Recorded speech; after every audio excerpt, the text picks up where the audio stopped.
Olá, bom dia, paz do Senhor.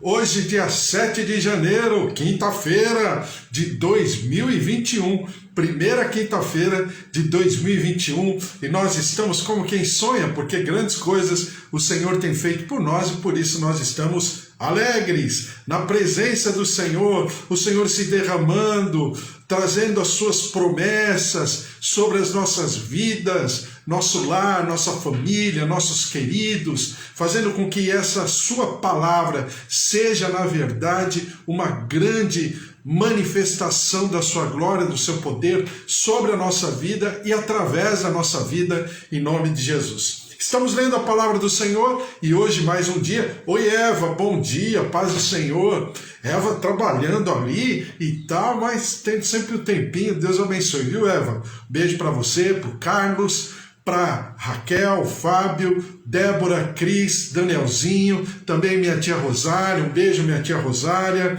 meus primos, filhos, genros, noras, Deus abençoe todos os meus tios, que são avós, né, da glória, a presença e o poder de Deus esteja sobre cada lar, cada família aos quais vocês representam, aos quais vocês oram, vocês têm intercedido e tem sido instrumento de Deus na vida de cada um deles, né? Também sobre a vida dos meus pais, também sobre a vida do seu João, dona Dária, seu Toninho, dona Nadir, e a glória, a presença, o poder de Deus sobre cada um de nós, e nós sempre faremos menção, como diz a palavra, faremos menção do Deus da nossa salvação. Glória a Deus.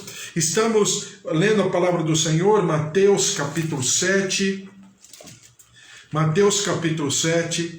e estamos chegando no finalzinho, né? Finalzinho do Sermão do Monte. Sermão do Monte que começa no capítulo 5, passa pelo capítulo 6 e vai até o capítulo 7. Capítulo 5 é mais a minha vida particular, né?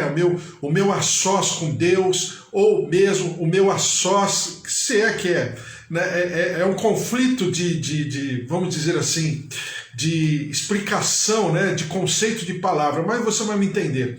É o meu a sós com Deus, é o meu a sós com aqueles que estão ao meu redor, né? Então o capítulo 5 fala das bem-aventuranças, fala que quando eu trato meu irmão tal qual os olhos de Deus, os olhos do Senhor Jesus Cristo, os olhos do Espírito Santo, ou seja, quando a Trindade se manifesta plenamente sobre mim, através de mim, eu sou um bem-aventurado em todos os sentidos. Também fala da prática, né? Da prática chamada da justiça religiosa. Mas por quê? Porque é a prática na nossa comunhão de fazermos e estabelecermos a presença e o poder de Deus. É verdade. Oi Marcelo, bom dia, paz do Senhor. Sobre o senhor José Hernandes, faleceu ontem, é verdade. Eu estive orando, quem me falou foi o pastor José Luiz, falou que o seu José Hernandes, um homem assim, de uma amizade muito grande, muitos anos, né? Que o Senhor esteja consolando, confortando a vida dos seus queridos, sua esposa, filhos, netos, né? E agora o seu José Hernandes está na glória do Senhor, que o Senhor esteja consolando e confortando a família. Eu fiquei sabendo ontem, Marcelo, Deus abençoe você também, a Sandra, sua casa, foi um homem de Deus, um amigão. Eu às vezes o encontrava, outro dia, faz pouco tempo, né? Eu encontrei lá no Museu do Ipiranga, aqui em São Paulo, lá no Museu do Ipiranga, andando com a família, eu me encontrei com ele, nós conversamos, um homem assim, cheio da alegria, da vida, da brincadeira, né? Brincalhão sempre, que o Senhor esteja sobre a vida da sua família, filhos, netos. Com certeza é uma perda, mas também com certeza é um ganho, né? Ele está agora na presença do Senhor, ao Senhor todo louvor, toda honra e toda glória, que o Senhor esteja consolando, confortando e trazendo da paz que excede o entendimento sobre os seus familiares, também sobre a vida da família do senhor Pedro Solonca, né? Ele está na UTI, nós estamos orando por ele também, e a sua esposa já está na glória do Senhor, né? Por causa da pandemia. e ele está na UTI. E nós temos orado pela família do seu Pedro Solonca. Ele me falou ir ser policial para ganhar almas. É verdade, eu entendo. Glória a Deus. E o seu Pedro Solonca, nós temos orado para que ele seja um instrumento também de consolo, de conforto na sua família, porque perdeu a sua esposa, né, esses dias, e agora ele também está na UTI por causa da pandemia. E nós estamos orando por ele e pela sua casa, pela sua família, para que o Senhor o console em nome de Jesus. Glória a Deus. Bom, estamos lendo Mateus capítulo 7 e Mateus capítulo 6 fala dessa prática. Em Mateus capítulo 7 ele vai pontuar de uma maneira mais didática, né? Aquilo que o Senhor já havia falado através de Moisés em Êxodo 20, 21, 22 e 23. E aí Jesus está pontuando, está depurando a lei, porque a lei estava muito rebuscada, com as várias interpretações, que não é ruim, a única é como a Bíblia. Eu estava falando para você da Bíblia. Você tem 22 Bíblias de estudo em português, né? Português do Brasil. Você tem 22 Bíblias de estudo nas estantes das livrarias evangélicas. Agora é óbvio que, não vou falar metade, que aí eu vou estar exagerando, mas pelo menos umas 30%, 40% dessas Bíblias são comentários e são interpretações que não é a palavra ipsis literis, mas é a compreensão do escritor, do editor da palavra. Então eu fico já com o pé atrás totalmente, ainda que seja uma boa intenção de coração, mas as pessoas, sem querer, elas colocam um sentimento, uma interpretação daquela palavra, e não propriamente dito a palavra, né? Que é uma grande diferença. Quando você vai, por exemplo, para o Novo Testamento na linguagem de hoje, você tem o sentimento de uma palavra que está, vamos dizer assim, num português mais clássico, numa Bíblia mais tradicional. Então, o que o Novo Testamento na linguagem de hoje faz? Ele interpreta aquela palavra. Então eu tenho muito pé atrás. Não que eu não converse a respeito, não que eu não possa ler um texto, mas eu sei que aquele Novo Testamento na linguagem de hoje tem as suas limitações. Então, Jesus está exatamente fazendo uma depuração quanto à lei de Moisés, os seus 613 estatutos. Mateus fala isso durante todo o livro de Mateus, não é apenas e tão somente no Sermão da Montanha, mas o Senhor Jesus começa e estabelece os principais fundamentos, né, exatamente no Sermão da Montanha. Daí o Sermão da Montanha terminar com os dois fundamentos que a gente está conversando esses dias. Então a palavra do Senhor fala assim, no capítulo 7 de Mateus, versículo 24. Todo aquele, pois, que ouve estas minhas palavras e as pratica, será comparado a um homem prudente que edificou a sua casa sobre a rocha. Caiu a chuva, transbordaram os rios, sopraram os ventos e deram com ímpeto contra aquela casa, que não caiu, porque fora edificada sobre a rocha.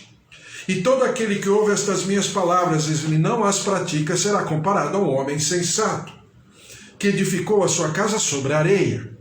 E caiu a chuva, transbordaram os rios, sopraram os ventos e deram com ímpeto contra aquela casa, e ela desabou, sendo grande a sua ruína. Agora eu vou ler esses dois últimos versículos do Sermão do Monte.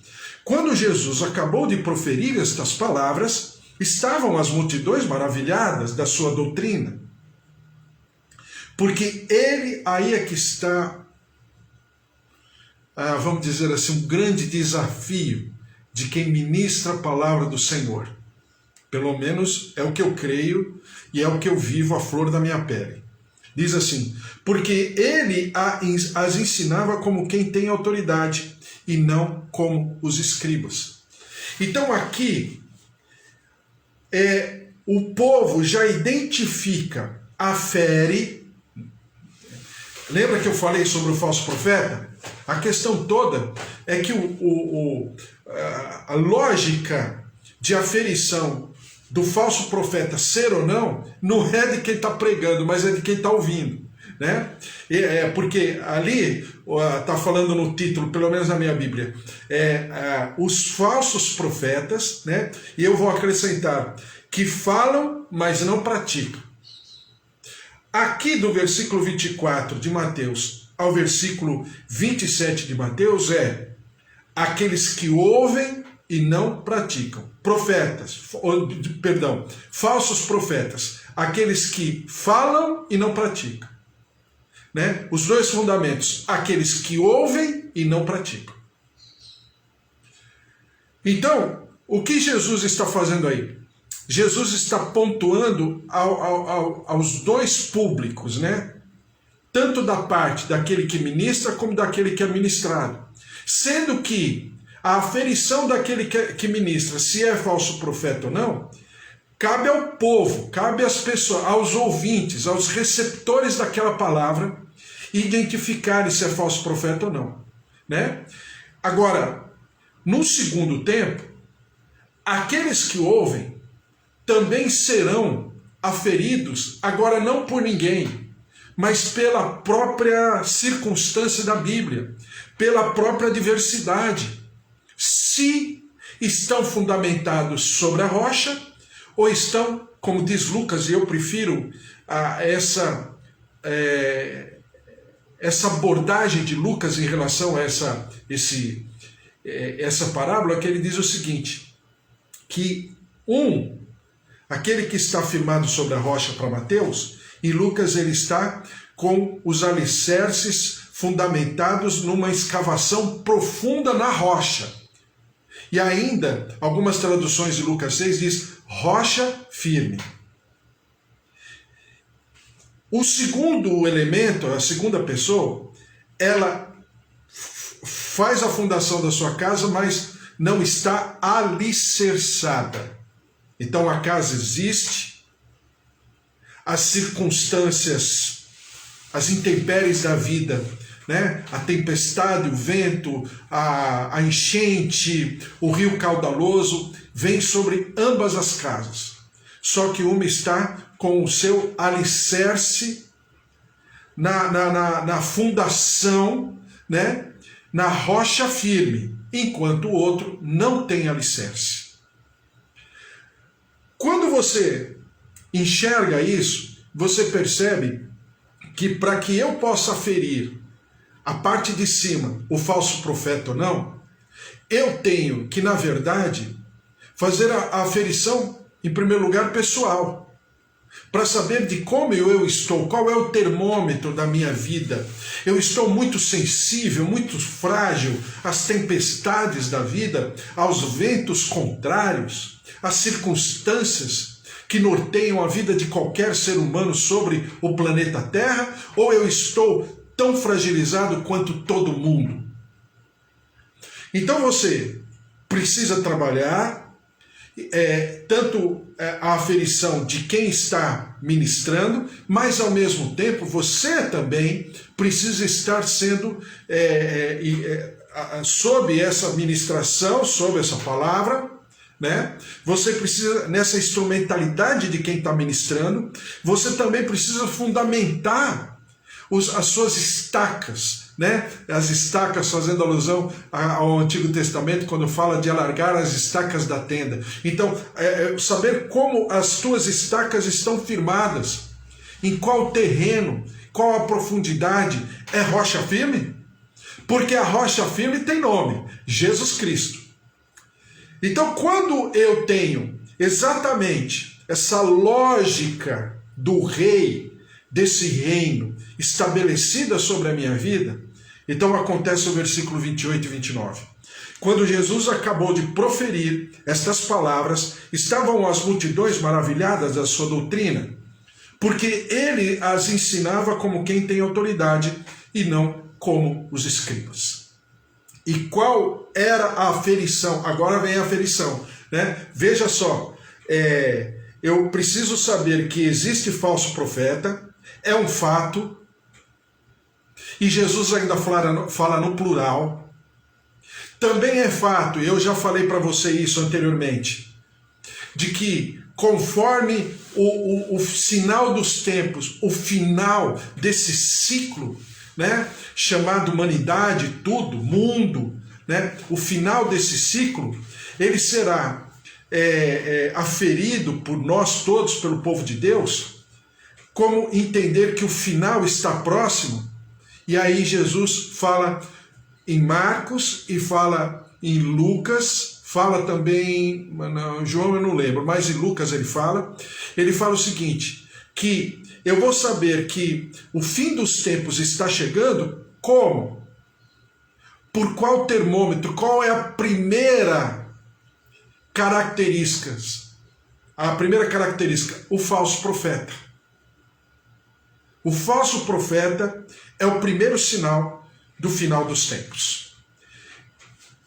Então, Jesus fala do falso profeta, de quem vai aferir, como ele deve estar, a quantas andam os fundamentos da sua vida, na sua relação com o Pai, na sua relação com a Trindade, na sua relação com o reino dos céus.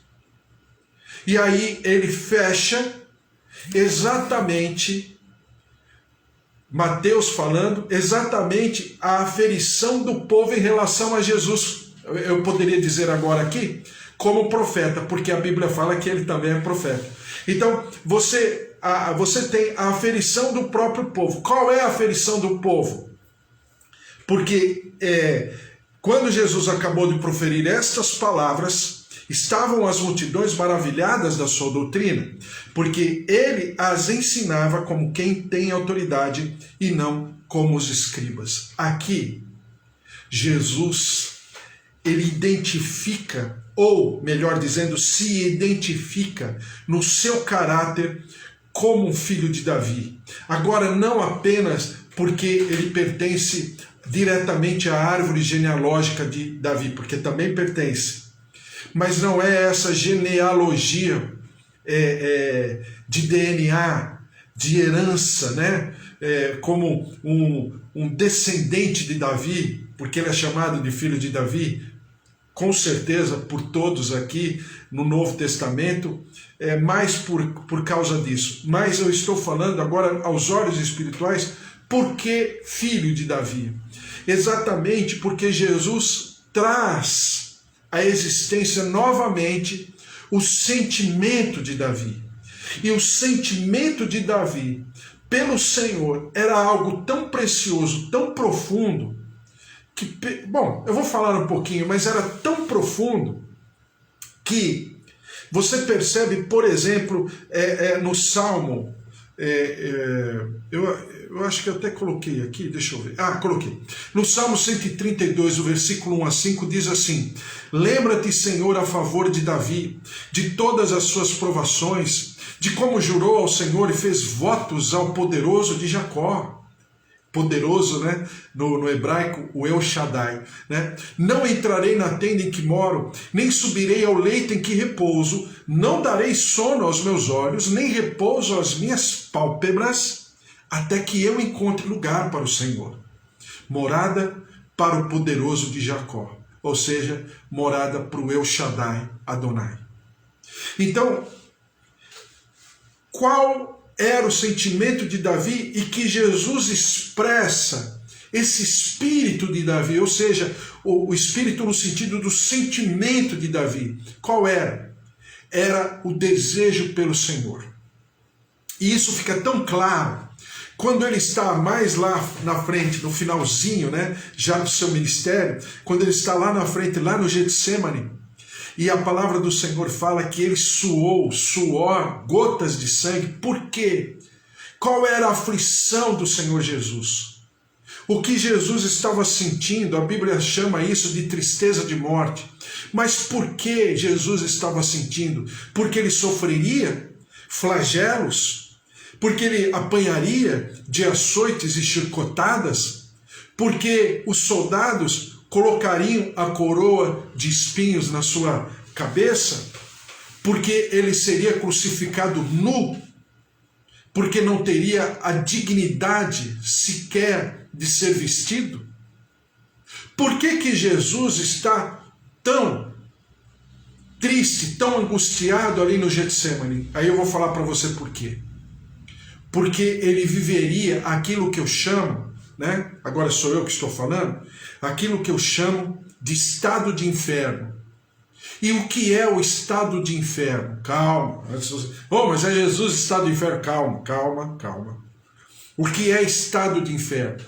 O inferno nada mais é do que a falta de Deus. Deus não está naquele lugar, não porque ele não quer, não porque ele não possa estar, porque ele não quer estar. Simples assim. Eu não quero estar ali. Não é o ambiente que eu quero estar. Então, o que é estado de inferno? É a falta de Deus. É a não presença de Deus. E quando Jesus se angustia diante do Senhor, e quando Jesus se derrama diante do altar do Senhor, em angústia, em tristeza de morte, é exatamente o sentimento do afastamento de Deus. Não é assim que ele, num dado momento lá na cruz, ele diz em aramaico, Eli, Eli, lama sabatani, Deus meu, por que me desamparaste? Esse era o sentimento que estava afligindo Jesus Cristo, porque ainda que ele sofresse, porque ele já estava sofrendo, ainda que ele tivesse, né, todo um flagelo, toda uma desonra, toda uma indignidade, no último nível, no último grau, ele ainda estaria enfrentando algo que ele sabia que enfrentaria com certeza. Mas ele não estava conseguindo, vamos dizer, assimilar a distância do sagrado. Porque naquele momento, por alguns instantes, alguns minutos, o sagrado se afastaria dele, para que ele pudesse atrair, né? Vamos dizer que o sagrado, a presença do Deus vivo, é tão maravilhosa, que quando ele sai, como se fosse um para-raio, né? Quando sai um para-raio, aquele ambiente fica totalmente à mercê daquela tempestade. Exatamente o que o sagrado fez. O sagrado se afasta. Conforme o sagrado, o El Shaddai Adonai, se afasta, não que ele vá embora, mas ele se afasta, ele se distancia. Jesus é o para-raio. Ele traz e ele atrai sobre si toda a maldição e todo pecado, toda a concupiscência, tudo aquilo que diz respeito a um ser caído, mesmo Jesus não sendo um ser caído, mas ele atrai porque ele deseja atrair sobre si. E o sagrado, ele não convive com, vamos dizer, eu vou chamar assim, com a plenitude, né, da transgressão. E aí, Jesus atrai sobre si toda essa condição, aí por isso que eu falo estado de inferno. Porque Jesus, como se propôs a viver como um filho de Adão, mesmo ele sendo outro Adão, então ele faz o quê? Ele atrai sobre si toda essa maldição, mesmo não sendo maldito. Ele atrai sobre si todo o pecado, mesmo não sendo pecador.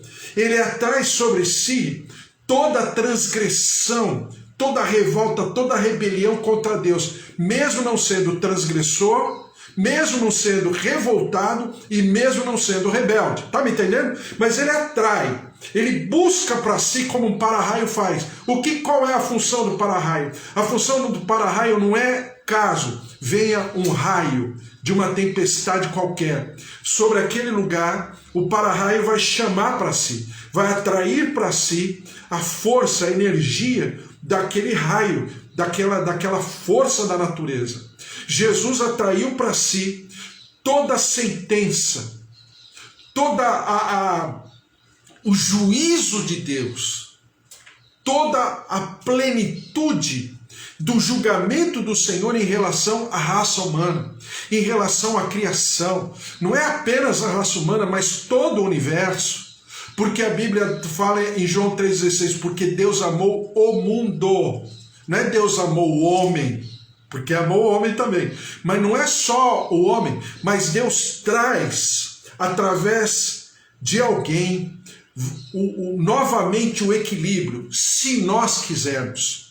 Se a criação quiser, existe alguém que traz o equilíbrio, Jesus Cristo, o autor e consumador da nossa fé.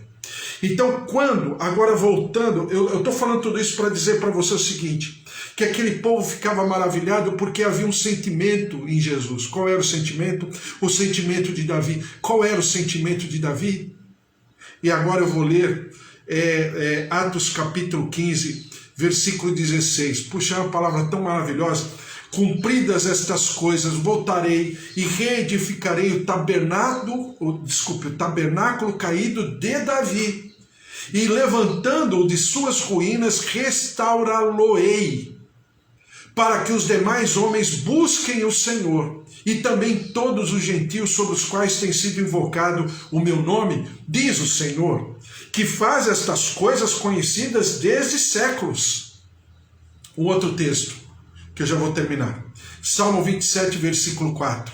Uma coisa peço ao Senhor e buscarei, que eu possa morar na casa do Senhor todos os dias da minha vida, para contemplar a beleza do Senhor e meditar no seu templo. Então, o Salmo 132 não é Davi quem escreve, mas é alguém falando do coração de Davi. Um homem que foi chamado na palavra de Deus, o homem segundo o coração de Deus.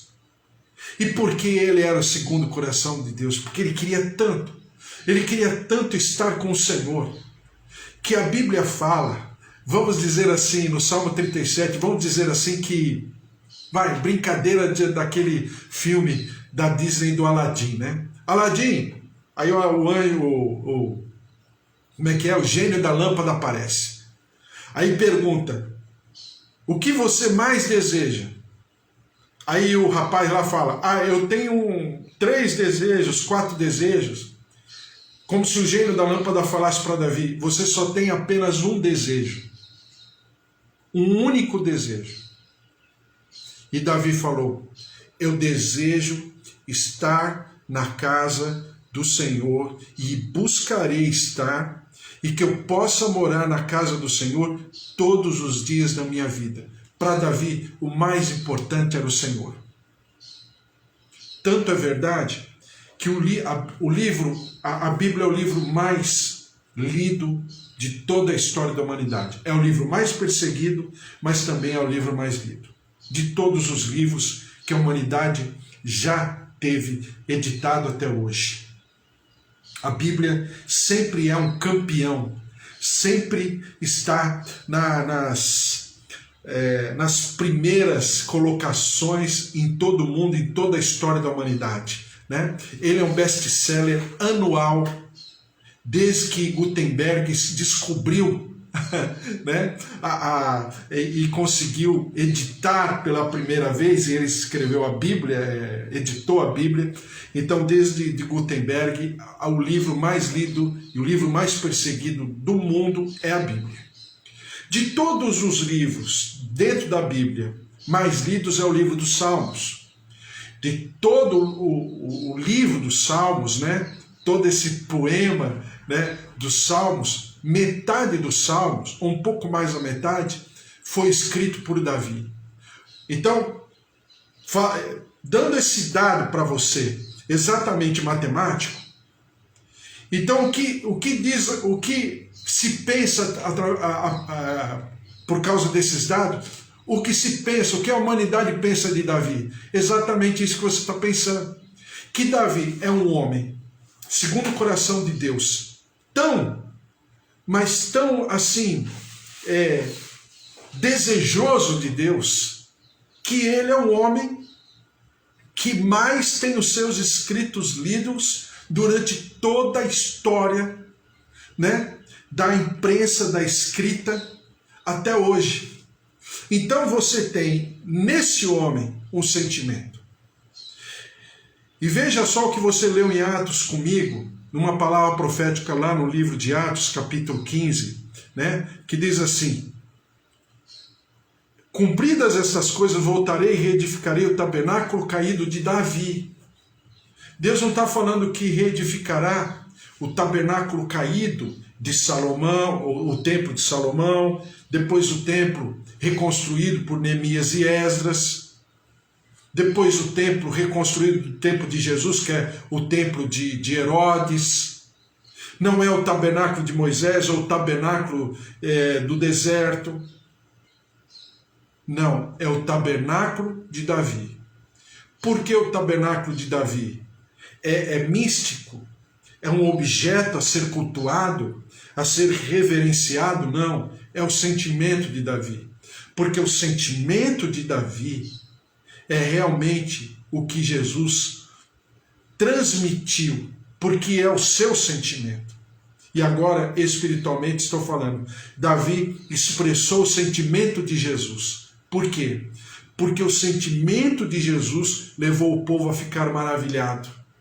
E porque levou o povo a ficar maravilhado, todos já entendiam que Jesus estava pregando uma palavra verdadeira. Não apenas de boca, mas de sentimento, porque ele vivia aquilo que ele estava pregando. E o que ele estava pregando? Amarás o Senhor teu Deus sobre todas as coisas, e não tereis diante dele imagem de escultura. Somente a ele adorarás, e somente a ele prestarás culto. Esse é o Senhor Jesus. Esse é o sentimento. E por isso que eu estou falando aqui que é o maior desafio de um homem é levar as pessoas a terem esse sentimento, porque não é apenas levar a pessoa a ter o sentimento, mas é sentir também.